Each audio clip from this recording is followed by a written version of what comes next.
Why doesn't she text you back the way she used to? Remember that time when you guys were first dating, or there was the first couple years and she would send you immediate responses, lots of emojis, and just randomly she would send you that text where she tells you how much you mean to her. And you would look at those messages. Every time her name would pop up on your phone, those notifications, you would get a dopamine hit because you're about to read something that made you feel good. Now every time that ding goes off, your heart drops. What is she gonna say to you? She's saying hurtful things, or maybe it's just now about the kids. Maybe it's about chores around the house or what you're gonna do for dinner. And the reason I'm making this video is because after going through so many men's phones and having them post their own text exchanges with their wives and girlfriends, a lot of guys don't know how to text. In fact, the way you text is actually causing you to lose attraction from her. And you can text her with 5 unique points. I'm gonna teach you in this video the correct way to build attraction, especially if she asks for space. Okay, now I've got all of these examples, not only from the guys I've been working with for the past 10 years as a licensed therapist, but I used to be a dating coach back in the day, and I would teach these methods to build attraction, spark that initial passion, chemistry, ignite that just through the phone. That sounds like you, and you want to know how to text her correctly to build attraction. Let's jump in. The first principle is that you need to start texting her like you text everyone else. I will talk to guys, right?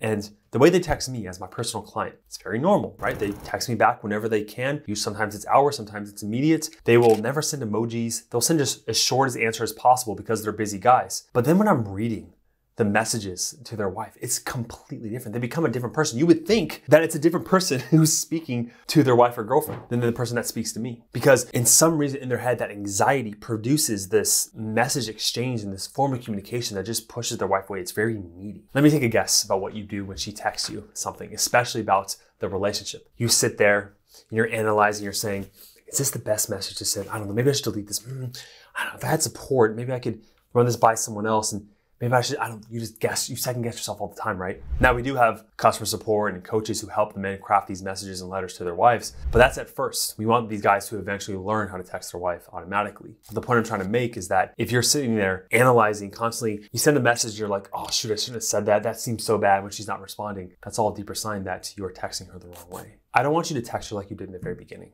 with all these emojis and I don't know how you were texting her in the very beginning, but that's not the way to text her. Moving forward, you're going to text her like you text a friend, okay? Very normal, right? Which means you're no longer gonna have these multi-long paragraphs, right? You're not gonna over-explain yourself. You're not gonna respond immediately if you're busy, right? Now, these are all small ways to lose attraction through texting. And if you just text her like she's just one of your buddies, right? One of your good friends, like you're texting me or something, that's the overall mindset you need to have with her.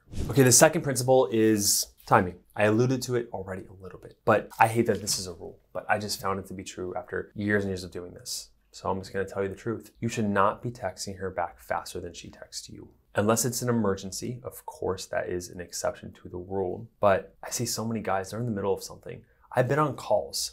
I remember I was on a call early on in this program about a year ago, and I'm on the call with him. This has happened more than once, by the way.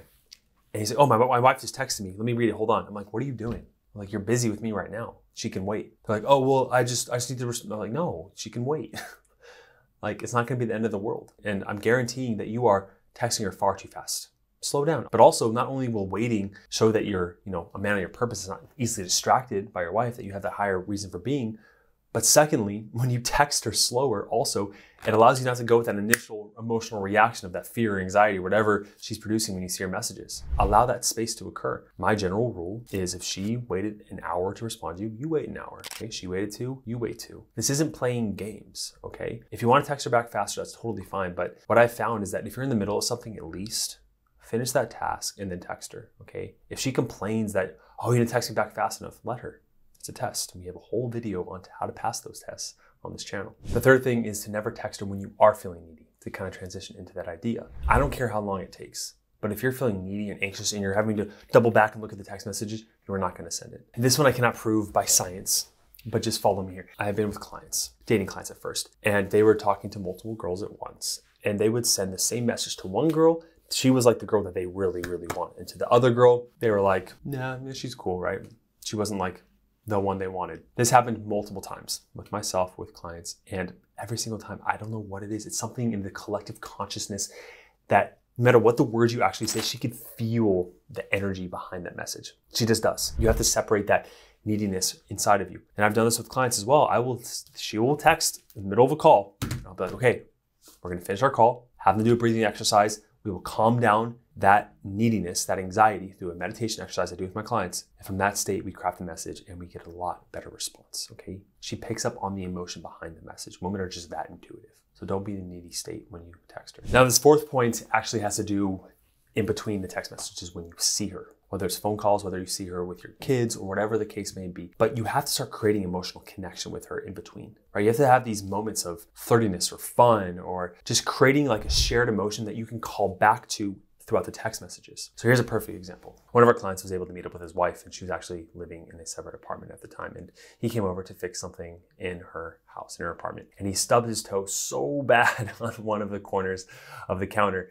And the whole time he was like talking about his wife, how he was like Mr. Klutz. And he carried on that inside joke into their next text message where it was a couple days of space where they weren't talking. And he referred back to that moment of being Mr. Klutz, and he had to go fix his toe and see an orthopedic surgeon, all this stuff. And you don't have to hurt yourself in order to create these emotional connection pieces. But when you're with her, you need to understand to utilize the high value skills and passing your tests and creating emotional connection and knowing how to communicate with your wife or girlfriend effectively to emotionally connect, to create this spark of attraction that you can then double down on in between those periods of space that is fuel building and igniting that fire of that romance again. This is what we help guys do in our program. So if you need support with that, knowing how to spark that attraction and also to create that emotional connection with your wife, where you can use these text messages to still ignite that fuel, you can set up a call down below with our team.